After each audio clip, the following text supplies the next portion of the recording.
నమస్కారం. శ్రీ చదివే గమనమే గమ్యం నవలను విని ఆనందిద్దాం. ఇలా తిరుగు అని సత్యవతిని వెనక్కి తిప్పి ఒక పువ్వు ఆమె జడలో పెట్టి, ఇది మా అమ్మకివ్వు, చిన్న గిన్నెలో నీళ్లు పోసి పెడుతుంది. 2 రోజులు ఇలాగే ఉంటుంది. ఇంతకు నువ్వు వచ్చిన పనేంటి? శారద చేతిలో తను తెచ్చిన కాగితాల కట్ట పెట్టింది సత్యవతి. అది తీసుకుని బయటికి వెళ్తున్న శారదకు 2 కార్యకర్తలు ఎదురొచ్చారు. సత్యవతి వాళ్ళనెప్పుడూ చూడలేదు. ఖద్దరు పంచెలు కట్టుకుని అరచేతుల చొక్కాలతో నవ్వుతూ మాట్లాడుకుంటూ వస్తున్నారు. 2 చేతుల్లో పచ్చని విచ్చని పత్తికాయలున్నాయి. శారదాంబ కళ్ళు వాటి మీద పడ్డాయి. వాటిని వాళ్ళ ముఖాలను మార్చి చూస్తున్న శారదను చూస్తుంటే సత్యవతికి ఏదో అర్థమైంది.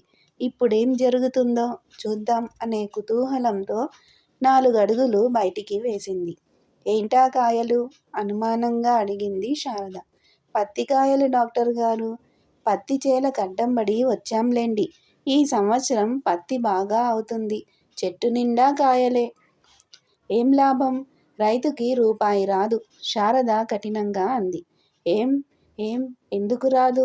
ఆశ్చర్యంగా తమ చేతుల్లో బలంగా ఆరోగ్యంగా ఉన్న పత్తికాయలను మార్చి చూశారిద్దరు. పత్తి చేల మీదుగా వచ్చిన ప్రతివాడి చేతులు దురద పెట్టి ఒక్కోడు 5-6 కాయలు కోస్తే ఇంకా పగిలి పత్తి ఇవ్వటానికి కాయలెక్కడుంటాయి? అమ్ముకోడానికి రైతుకు పత్తెక్కడుంటుంది? ఆ కాయలు ఎందుకైనా పనికొస్తాయా? మీరు సరదాగా పట్టుకోడానికి తప్ప. కనీసం బాగా పగిలి పత్తి వస్తున్న కాయలు కోసిన మీ ఇంట్లో వాళ్ళు ఆ పత్తిని దేనికైనా ఉపయోగించుకుందురు. ఈ కాయలు ఎందుకు కోసినట్టు? పాలిపోతున్న ఆ 2 యువతుల ముఖాలు చూసి సత్యవతి ముఖంలో బాగా అయ్యింది అన్న తృప్తి, చిరునవ్వు, తన బాధ మర్చిపోయి ఎగురుతున్నట్టే లోపలికి పోయింది. పద్మతో ఈ సంగతి చెప్పి నవ్వి ఆయాసపడింది. 2వ ప్రపంచ యుద్ధంలో హిట్లరు ఓడిపోవడం వల్ల బ్రిటిష్ వాళ్లకు కలిగింది తాత్కాలిక ఉపశమనమే అయ్యింది. యుద్ధం పేరుతో ఏదో ఒక రకంగా వలస దేశాల్లో ఉద్యమాల ఉధృతిని ఆపుకుంటూ వస్తున్న సామ్రాజ్యానికి అది ఇక కుదరని పని అయ్యింది. ముఖ్యంగా భారతదేశంలో వారి పరిస్థితి రోజురోజుకీ క్షీణిస్తోంది. తిరగబడని వర్గమంటూ ఏదీ మిగలలేదు. దేశంలో ఎక్కడ చూసినా కార్మికులు, ప్రభుత్వోద్యోగులు తిరగబడుతున్నారు. సమ్మెలు ముమ్మరమయ్యాయి. సైనికులు, నావికులు కూడా తిరగబడితే ఏ సామ్రాజ్యం తట్టుకు నిలబడగలుగుతుందా? కానీ చివరి క్షణం దాకా సామ్రాజ్యాన్ని రక్షించుకోవాలి. భారతదేశాన్ని సర్వనాశనం చేసిగానీ వదలకూడదనే పట్టుదలతో బ్రిటిష్ ప్రభుత్వం అన్ని రకాల ఉపాయాలను, వ్యూహాలను ఆశ్రయించి రోజులు పొడిగించుకోవాలని చూస్తున్నది. ఆ వ్యూహాలలో ఒక భాగంగా ఎన్నికలను ప్రకటించింది. దేశం వదిలి వెళ్ళక ఎన్నికలు మీరు పెట్టేదేమిటని భారతీయులు అడగరని కొత్తగా నేర్చుకున్న ఈ ఎన్నికల ప్రక్రియ మీద వారికి వల్లమాలిన మోజని ప్రభుత్వానికి తెలుసు. ప్రొవిన్షియల్ ఎన్నికలకు అన్ని పార్టీలు సిద్ధమయ్యాయి. బ్రిటిష్ పాలనకు వ్యతిరేకంగా జరగాల్సిన సభలలో స్వతంత్రానంతరం దేశ పునర్నిర్మాణం కోసం భిన్న రాజకీయాలలో ఉన్న వారి మధ్య జరగాల్సిన సభల్లో కొన్నిటినైనా భారతీయులు తమకు తామే వ్యతిరేకంగా కొట్లాడుకోవడానికి మళ్లించడం ప్రభుత్వ ఉద్దేశమైతే అది నెరవేరింది. అన్ని పార్టీలు ఎన్నికలకు సిద్ధమయ్యాయి. కమ్యూనిస్టు పార్టీ తన అభ్యర్థులను ప్రకటించింది. పూనా ఒడంబడిక ప్రకారం హరిజన అభ్యర్థులకు ముందు ప్యానెల్ ఎన్నికలు జరిగాయి. రామకృష్ణయ్య, శారద, ఈశ్వరరావు వంటి అగ్రశ్రేణి నాయకులు పనిచేసి 1,00,000 మందితో బహిరంగ సభ జరిపారు. ప్యానెల్ ఎన్నికలలో గెలుస్తామనే గట్టి ఆశ కృష్ణా జిల్లా రిజర్వుడు స్థానం మీద, క్రైస్తవ రిజర్వుడు స్థానంలోనూ కమ్యూనిస్టులకు ఉంది. అలాంటి ఆశతోనే ఏలూరు నియోజకవర్గంలో శారదాంబను నిలబెట్టాలని నిర్ణయం తీసుకున్నారు. కృష్ణా, గోదావరి జిల్లాల్లో శారదంటే ప్రజల్లో అభిమానం ఉంది. సమర్థురాలు, తప్పక గెలుస్తుందని అందరికీ నమ్మకం ఉంది. అందరూ ఉత్సాహంగా శారదను అభినందిస్తుంటే మూర్తి ముఖమే కొంచెం కళాహీనమైంది. శారద అది గమనించింది. మూర్తి, నువ్వు ఎన్నికల్లో పోటీ చెయ్యాలనుకుంటే నాకు సీటు వచ్చినట్టుంది కదోయ్ అంది నవ్వుతూనే. నాకెందుకు సీటిస్తారు శారద? నేనెవరిని? శారద భర్తను. ఆ కారణంగానే బెజవాడ వచ్చాను. వచ్చిన వాడిని ఊరికే కూర్చోబెట్టడం ఎందుకని బాధ్యతలప్పగించారు. అంతేగాని ఎన్నికల్లో సీటెందుకిస్తారు అన్నాడు పరిహాసంగానే, నవ్వుతూనే. నవ్వుతూ అంటున్నావా? నిజంగా నీ మనసులో ఏముంది మూర్తి? శారదకు మనసులో ఏదో శంక మొదలైంది. నా మనసులో ఏముందో గ్రహించలేనంతగా నాకు దూరమయ్యావా అంటూ అక్కడి నుంచి వెళ్ళిపోయాడు మూర్తి. శారదకు మూర్తి భావం అర్థం కాలేదు. అపార్థం చేసుకోబుద్ధి కాలేదు. మూర్తిది అంత చిన్న మనసు అనుకోవడం అసాధ్యంగా ఉంది. కానీ కామేశ్వరరావుని ఇంట్లో ఉంచినప్పుడు అతని మానసిక స్థితి, అతను చేసిన పని గుర్తొస్తే ఇప్పుడు కూడా అతన్ని పురుషాహంకారం వేధిస్తున్నదా అనే అనుమానము కలుగుతోంది. అహంకారం తలెత్తితే అంకురంలోనే తుడిచివేయటం తప్ప మార్గం లేదు. తలెత్తకుండా ఉండేంతటి మహాత్ముడు కాదు మూర్తి. మగవాళ్లను మహాత్ములుగా కాదు, ముందు మగబుద్ధి వదిలించి మనుషులుగా మార్చుకోవాల్సిన పని కూడా ఆడవాళ్ళదే. అబ్బా, ఆలోచిస్తేనే విసుగ్గా అలసటగా ఉంది. కానీ తప్పదు. ఇది ముఖ్యమైన పని అనుకుంది శారద. ఆ పని కంటే ముందు ఎన్నికల పనులు వచ్చి మీద పడ్డాయి. మరి దేని గురించి ఆలోచించే పనిచేసే వ్యవధానం లేదు. ఎన్నికలంటే కోలాహలమే. ఏలూరు ఎన్నికలలో నిలబడుతున్నది ఇద్దరూ స్త్రీలే అవడం వల్ల మహిళా సంఘం అంతా ఏలూరికి వచ్చేసింది. 2 పెద్ద ఇళ్లల్లో అందరికీ వసతి, భోజనం ఏర్పాటు చేయడంతో ప్రచార కార్యక్రమంలో అందరూ తలమునకలుగా ఉన్నారు.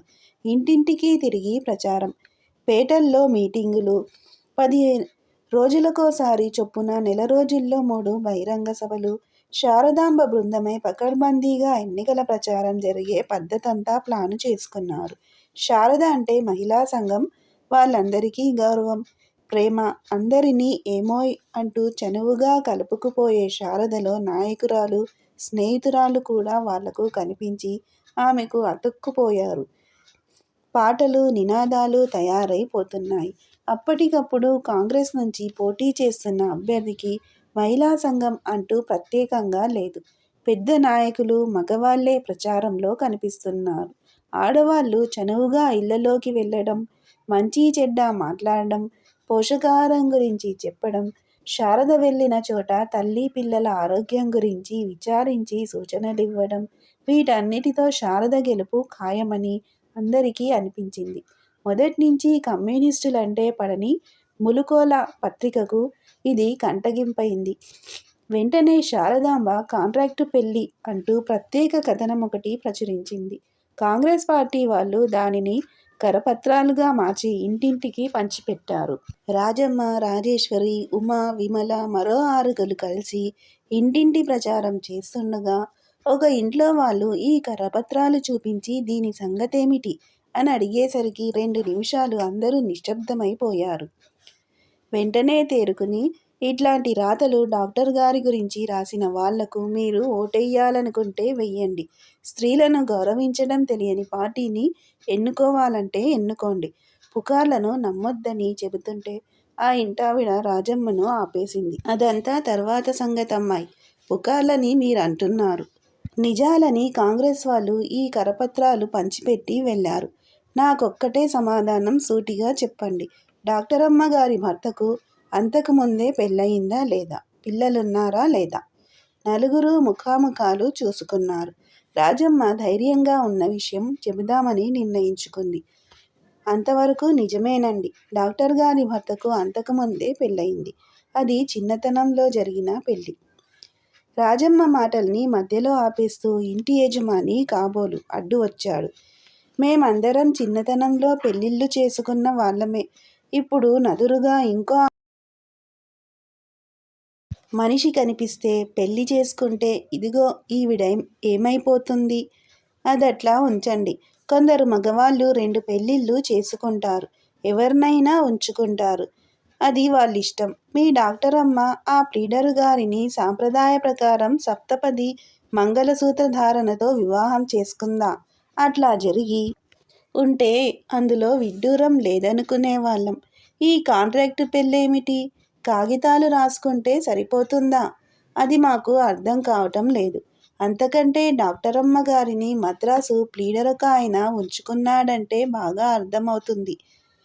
మహిళా సంఘం వాళ్ళ రక్తం ఉడికిపోయింది. ఉమ తన చేతిలో ఉన్న కాగితాల కట్టతో ఆ మగమనిషి భుజం మీద ఒక్కటి వేసి, రండే పోదాం, వీళ్ళతో మనకు మాటలేంటి అని గిరుక్కున వెనక్కు తిరిగింది.